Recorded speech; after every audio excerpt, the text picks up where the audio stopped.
Hi, it's Rachel. I'm here with Brooke, and we are talking about traveling with assistance and how you go about that process for my externship with MIUSA. Um, so, Brooke, tell everybody a little bit about yourself and your disability and whatever you're comfortable sharing.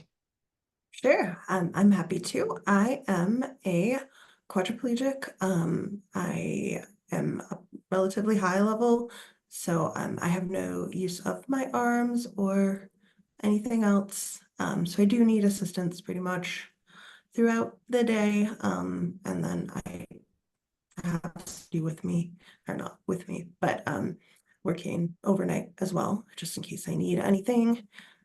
And I have been disabled for 22 years, and I have traveled a fair amount for work and then also pleasure, but and even for school, all kinds of stuff. So I think I'll have a fair amount to say. Cool. Um, so yeah, you travel for work a lot, extensively. How do you go about finding somebody to bring with you? So for me, I have a live-in caregiver, and generally it is kind of I have to run any kind of business trip, any kind of travel through her, make sure that she's comfortable. That's kind of the full deciding factor. Of course, if something's really important, it's likely that she's going to say yes. I don't know that she's told me no for a work trip, but so for me, that part has been a little easier. I do, knowing I have someone. Um, but at the same time, there has been and continues to be just kind of as we are both aging, and for bigger trips, like she started to say, I likely need to hire an additional person or maybe a different person. And even on my side, just with complicated trips, longer ones, where there's really long days and we're on another time zone. It's a lot. So I may be somebody who needs to hire additional help. I've also helped other people who've been attending events that I'm helping organize that have needed help arranging care at a destination. So I have maybe some insights on that. But yeah, for me, it's been may live in, and then occasionally we're traveling with someone else who may be a friend or a coworker or something that can help out a bit. Cool. What do you do for work anyway? Uh, Currently, I'm a accessibility consultant. I work with governmental agencies, tech, all kinds of stuff. Anything, yeah, my background's in public health, and yeah, worked in policy, all kinds of stuff. So I've had to kind of show up for all different kinds of events. Oh yeah. So when you have your assistant go with you or assistants, do you pay them? How do you decide? Hmm. Yeah, I do. It's been nice kind of as my career has developed, often and often just kind of from through work me or other advocates have done in the past. The world is getting a lot better for at compensating for additional out-of-pocket expenses for a caregiver, or a attendant, whatever people want to call them. So sometimes I'm actually able to supplement my caregiver's wages on trips, kind of where she's not getting as much downtime as she normally would. It's really nice to be able to pay her for 24 hours. Because otherwise, if there's not that money, she just makes what she'd make at home, which I am part of a Medicaid buy-in program. So my care um, uh, money is something that is kind of allotted. And so it's not, even though she works 24 hours, she does not get paid for 24 hours, unfortunately. That is a bummer. That's not. Oh, we gotta look into that. Um, Yeah. So when you have your assistant, what do you think is a really great thing about having your assistant? Like what works out really well for having them there? I mean, especially with travel when I'm not so at home, I'm like pretty able to be autonomous and do what I need using, tech around the house or if I'm on the computer, work stuff I don't need help with. But when I'm not at home, that changes quite a bit. I don't have my setup. And so it's really nice to have somebody on hand. Um, yeah, I would struggle quite a bit, especially just being in new places. Uh, Hotels are always just a little bit more difficult than at home. You gotta adapt. It's nice that I have the same person who knows me really well, and we figured out we have routines when things aren't set up perfectly. Um, and yeah, over the years, she's worked for me for a long time. So over the years, we've just kind of really developed as a team. Um, And if there's stuff I can't do, she knows how to go and advocate with the hotel or airline. Yeah, I don't know. She knows the nuances, and sometimes work travel can be pretty stressful if I'm doing a big presentation and I got to get up way earlier than I normally would and actually look nice. It's nice to have someone there that is like kind of an emotional support as Yeah. well, as opposed to doing it all on my own. She can maybe look up the directions while I'm practicing my speech or whatever. It's just it's nice to have somebody who makes you feel comfortable on top of all the, kind of disorientation of being in often stressful situations and not around your own town. Oh yeah. I'm planning a trip I'm going to the Olympics, so I'm leaving in Oh, like a nice. yeah, I'm dealing with that right now with my parents. I'm like, I don't know what to do. Uh-huh. Yeah, no, it is. I think about I'm very full of gratitude for the fact that yeah, I kind of have a partner in these situations where I don't know how I would necessarily do that on my own or if I had to also be navigating unfamiliar care. Yeah. So kudos to the people who do. I'm impressed. Yeah. Do you think travel for you has been better or worse or the same since COVID? Hmm. I can say that I've traveled a lot less post-COVID. Um, that's been I think I also had a pretty big kind of health setback. I had to have a big surgery during COVID. And I don't know, like my body, we our disabilities are kind of dynamic and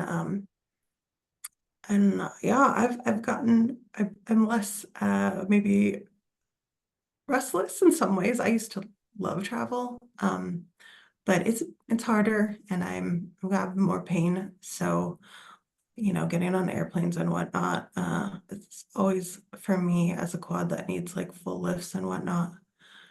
Always an interesting adventure, and at this point, I'm like, I can't be dropped. It's not that I never wanted to be dropped, but I just can't be. Um, so I'm a lot more selective.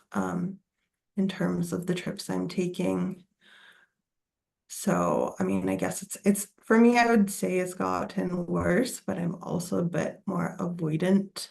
Um, I, yeah, young me was like, let's do it. And now I'm like, let's really make sure this is worth it. I have been driving more, doing like road trips to things, which is its own levels of, I guess, preparation and, takes longer, has different considerations. Also very nice to have like a partner who knows what what's up. So she's pretty good at doing the car trip thing. And Yeah. Yeah. So I think that's what's changed for me. I'm doing it less. I don't feel like it's gotten better, but you know, I've also been less active. Oh, yeah. Do you think if they do that whole thing with getting wheelchairs on the airplane that you'd probably be more interested? Yeah, I mean, I'd definitely be down for that. I'm tired of being treated like a piece of luggage. I always am like, I feel like I'm a cardboard box at, I'm going through whatever, the postal service, not at an airport. And yeah, it takes a lot out of you, kind of. Well, I know that I've kind of been hesitant. So yeah, if I could stay in my chair, even though, I'm not necessarily super comfortable in my chair, but at the same time, yeah, not having to be lifted, not having to give my chair away and risk it being broken would definitely encourage me to travel more. Cool. Um, so when you've traveled, what things have not gone so well? Like what sticks out in your mind is something that was like, oh my gosh. Yeah.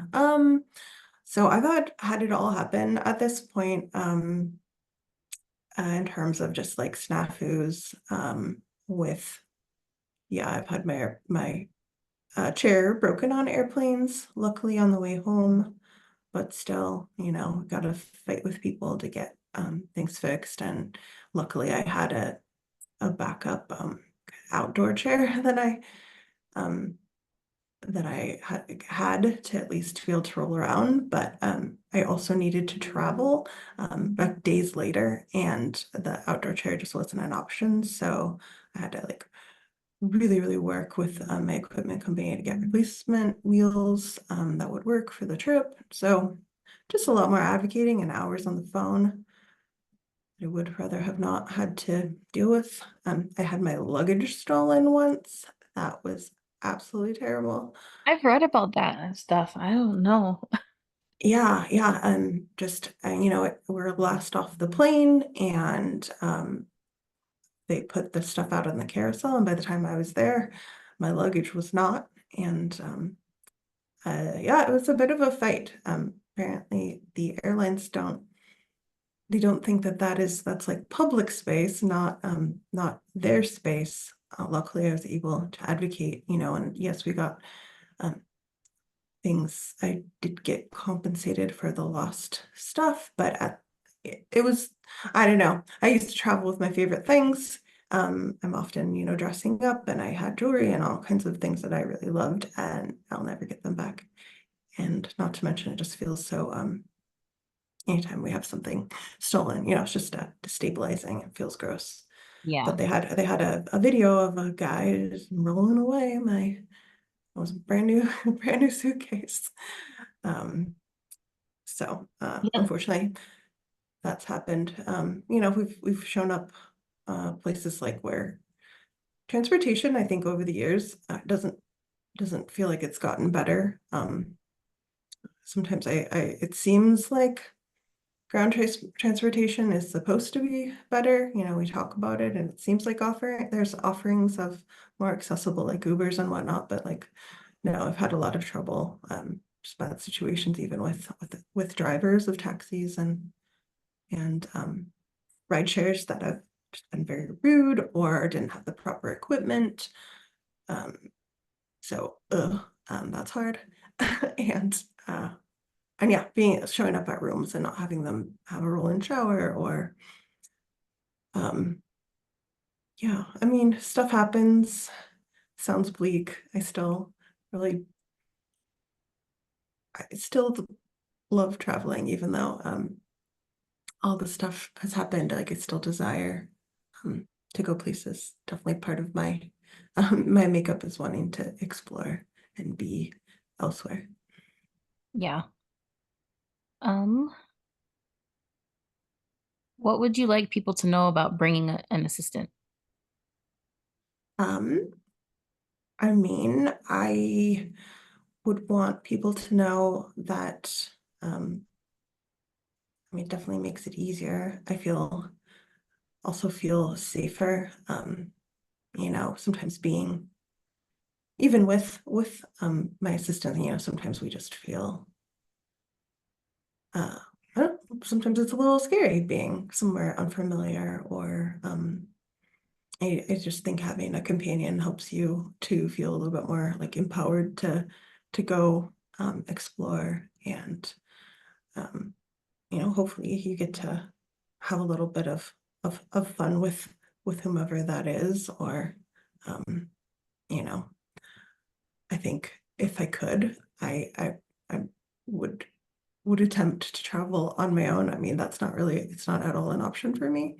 I see some allure, but I also know like sharing experiences with someone else is also really nice. Um, and that can help take photos, or have ideas for exploration. I like that. And I'm just having a backup, especially um having a disability, having somebody who can go. If my hotel room is not what I need it to be, I can be on the phone while she goes and talks to somebody. That kind of thing is is big, especially when we're like stuck on an airplane, and I can't get off because my chair's not there. It's really nice to have a secondary advocate who understands the situation, and can can fight for the same things that you would, if with even if I can't get up to the kiosk or whatever the situation is. That it's nice to have just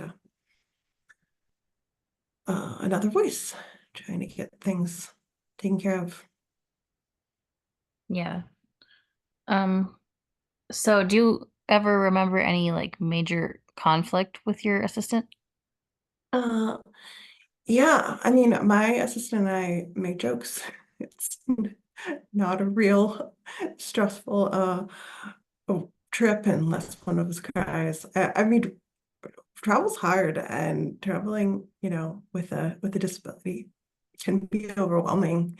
And we're not like, it's not like we go around crying all the time, but there's usually a place where somebody's overwhelmed, especially when it's the long days of conferences, or um, or we're not getting enough sleep, and we're, being pulled in many directions. Yeah, it can be overwhelming. I've also was once on a trip where a coworker and friend that happened to live in my same area, and a guy who works for both of us, he actually got really sick. He was that person's caregiver, and he had to go to the hospital. So we actually we were the clear people who would be involved in that, and it was a really it was an eye-opening experience, because that could happen, at any time, where, wait a second, my caregiver is the one that needs care right now. And that was a very unique situation. It was eye-opening, and luckily we were able to be there, and we were with a lot of other coworkers. So everyone was able to kind of rally in support of that person. But yeah, it's good to have backups, and kind of think about have a contingency plan if something were to happen. You need to leave early, or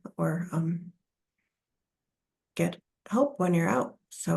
Um, so that's happened. Like I said, the breaking of, luckily the luggage thing and the wheelchair being broken for me both happened on the return. Um, because I always worry about that stuff. And like I always say, it's like a delicate dominoes, that getting to a destination. It's like my taxi better show up at my house. Once we get to the airport, they better get me on the plane safely. Once we land, I better get my luggage. And then when we get to the hotel, my equipment that I rented better be there. It's just, um, yeah, anything.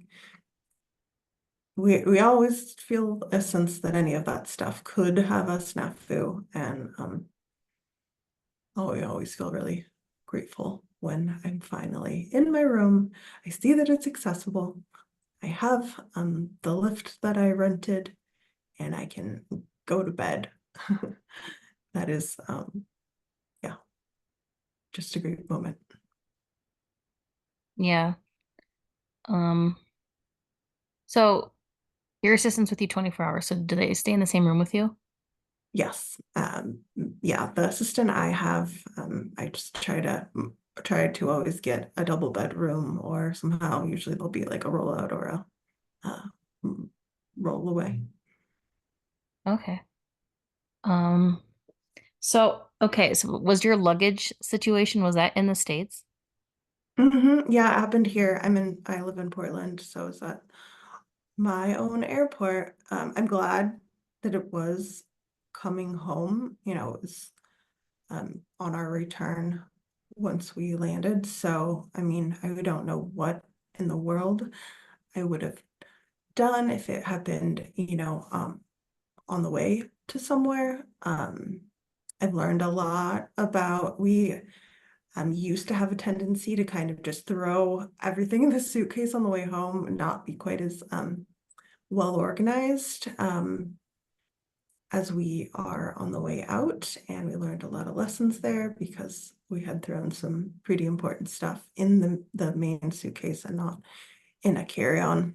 Um, so we don't do that anymore, for sure. We put all the really important stuff in my bag.